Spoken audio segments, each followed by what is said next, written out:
శ్రీ పొట్టి శ్రీరాములు నెల్లూరు జిల్లా ఆత్మకూరు డివిజన్ పరిధిలోని వివిధ ఆలయాల్లో దోపిడీకి పాల్పడుతున్న 4 దొంగలను పోలీసులు అరెస్ట్ చేశారు. నిందితుల వద్ద నుండి 2,000 రూపాయల నగదు మరియు 6 గ్రాముల బంగారం, వెండిని నిందితుల వద్ద నుండి స్వాధీనం చేసుకున్నట్లు Atmakur deputy superintendent of police K Venugopal తెలిపారు.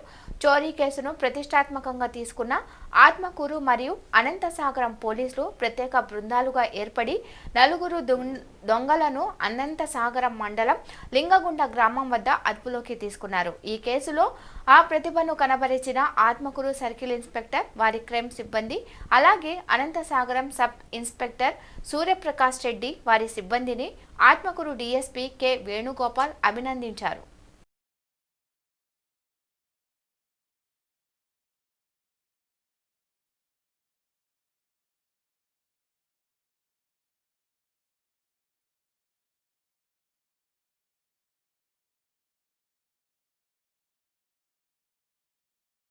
మరియు అనంతసాగరం ఎస్ఐ సూర్యప్రకాష్ రెడ్డి వారి సిబ్బంది నిన్నటి దినం సాయంత్రం 6:30 గంటల సమయంలో ఈ దేవాలయాలు దొంగతనాలు పాల్పడుతున్నటువంటి 4 వ్యక్తులను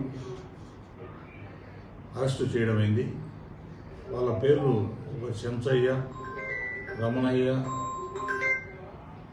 కస్తూరి, పెంచలయ్య. వాళ్ళంతా కూడా యువకులు, అందరూ కూడా 20 సంవత్సరాల నుంచి 30 సంవత్సరాల మధ్య గల వయస్కులు. వాళ్ళు మన కావలి సబ్ డివిజన్, ఆత్మూరు సబ్ డివిజన్లో ఈ గుడిలో టెంపుల్స్లో ఉన్నటువంటి హుండీల్లో డబ్బులు మరియు చిన్న చిన్న బంగారు వస్తువులు దొంగలించడం జరిగింది. ఎంత మొత్తం దీన్ని రికవరీ చేసిన విలువ వచ్చేసి సుమారు ₹1,00,000 ఉంది. వీళ్ళకు తాగుడుకు అలవాటై చిల్లర ఖర్చులు డబ్బులు లేక ఈ నేరాలకు పాల్పడినట్లు మాకు దర్యాప్తులో తేలింది. దీంట్లో మా ఆత్మూరు శ్రీ గంగాధరరావును మరియు అనంతసాగరం ఎస్ఐ సూర్యప్రకాష్ వాళ్ళ స్టాఫ్ అందరినీ కూడా ఈ కష్టపడి పట్టినందుకు అందరినీ కూడా అభినందించడం జరిగింది. ఎన్ని దేవాలయాలు ఉన్నాయి సార్? అన్ని 6 దేవాలయాలు. దేవాలయం చేసి పాత దేవరపల్లి గ్రామంలో పోలేరమ్మ గుడి, అదే ఊళ్ళో అమ్మవారి గుడి, తులసమ్మ గుడి, 10,000 రూపాయల క్యాష్, 10,000 రూపాయల క్యాష్, మిగతా వచ్చి బంగారు వస్తుంది. బంగారు చిన్న కళ్ళు రెగ్యులర్ దొంగలు సార్, లేకపోతే కొత్తగా చేస్తారు? 50% రికవరీ సార్. ఈ రెగ్యులర్ దొంగలు గతంలో ఏమైనా చేస్తున్నారు? రెగ్యులర్గా చేస్తా ఉన్నారు. గతంలో పట్టుబడలేదు. ఇప్పుడు పట్టుబడిన తర్వాత తెలిసింది ఏంటంటే ఇది కంటిన్యూగా 10-15 దొంగతనాలు చేస్తున్నారు.